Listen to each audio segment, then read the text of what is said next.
Hi professors, I just wanted to give you an update on when we plan to reopen the studio, as well as give you some pointers for recording your own videos in the meantime. We plan on having the studio back up and running the week of July 7th. We don't know how often we'll be able to use the studio. It depends on the university's guidelines for space, cleaning the commonly used surfaces like the mouse and the keyboard and the switcher. But we'll give you more information as we get closer to that date. Also, we plan on having our online system to reserve time in the studio. You just go to the website and reserve it yourself, and it's a lot easier than having to call Brandon or I.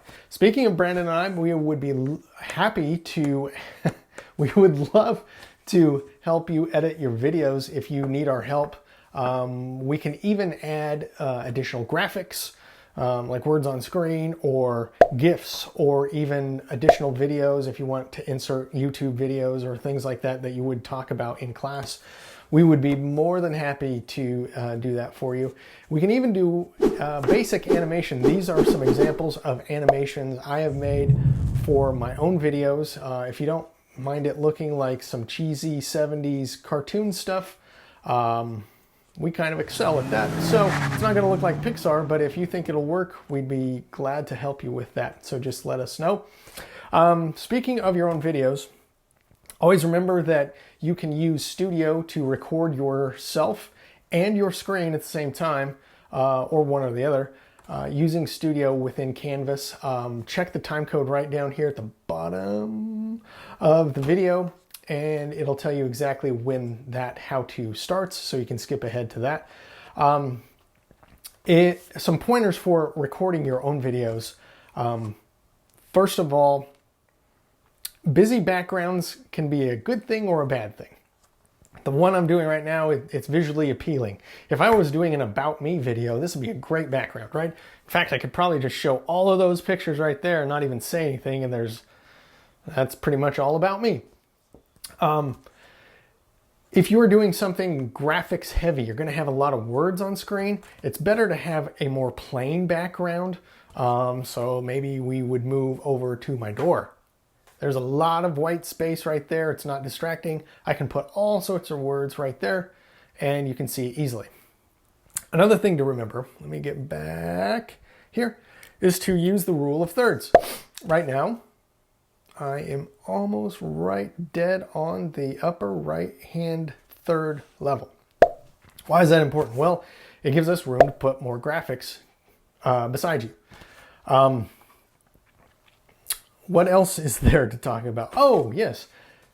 Looking in your viewfinder versus looking into the camera lens. You can tell right now I'm looking in the viewfinder of my camera, which is very distracting. You can tell I'm not directly talking to you. I'm watching myself talk to myself. So make sure you're looking right at the camera. It's more interactive for your viewers. Backlighting. You never want to be backlit. You always want the sun coming in or a light coming in on your face from the front. You don't want it on the back. I have a window by in the room I'm recording this in, and it gives a lot of good natural light, but it's a cloudy day. I could probably use even more light coming in. Now, it's very important to have good audio in your videos because people notice what they hear just as much as what they see. So we recommend using either the Yeti Blue mic here on the left or this Samson Lav mic on the right. They're both USB, so they'll plug right into your computer.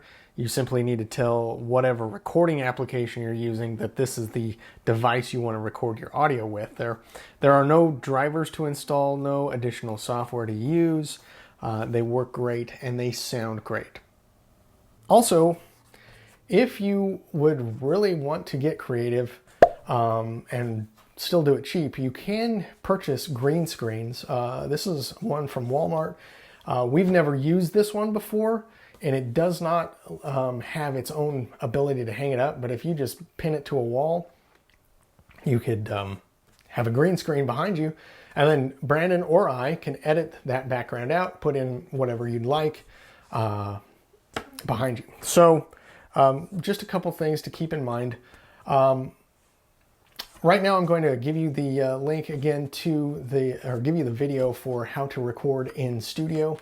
It works great for Mac, PC, Surface tablets do great with it. The one thing it has problems with would be the Apple iPad.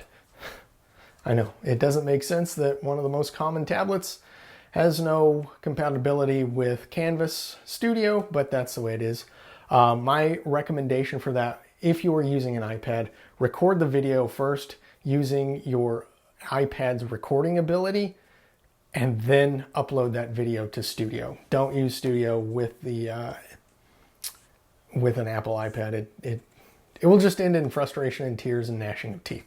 Okay, that's it. Please let Brandon and I know if you would like our help editing your videos and putting things together, animation, graphics, etc. We'd be more than happy to help you. Thanks, and take care. Hi, in this video, we're going to talk about ways that you can record yourself in Canvas using a webcam and screen capture to create videos for your students right at your desk.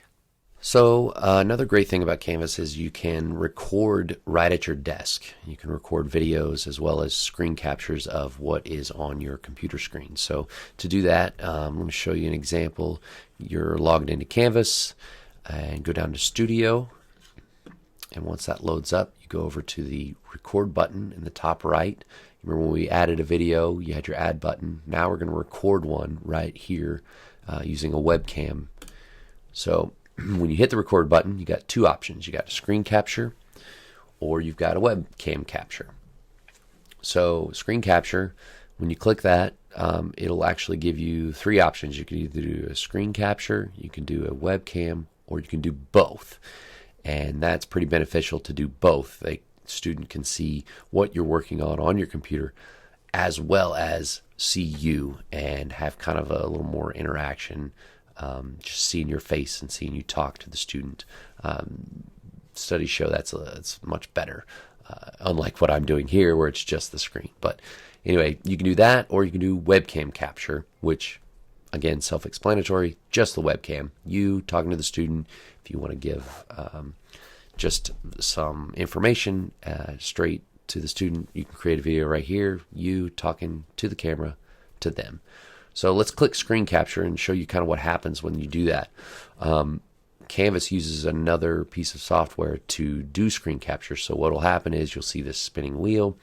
It will I've already downloaded the software, so it's asking me to open. So I'm going to click this, and for you, it'll bring up the download screen. I've already downloaded it, so I didn't have to hit it. But what you would do is click download and go through the process to download that software, and you'll be ready to go.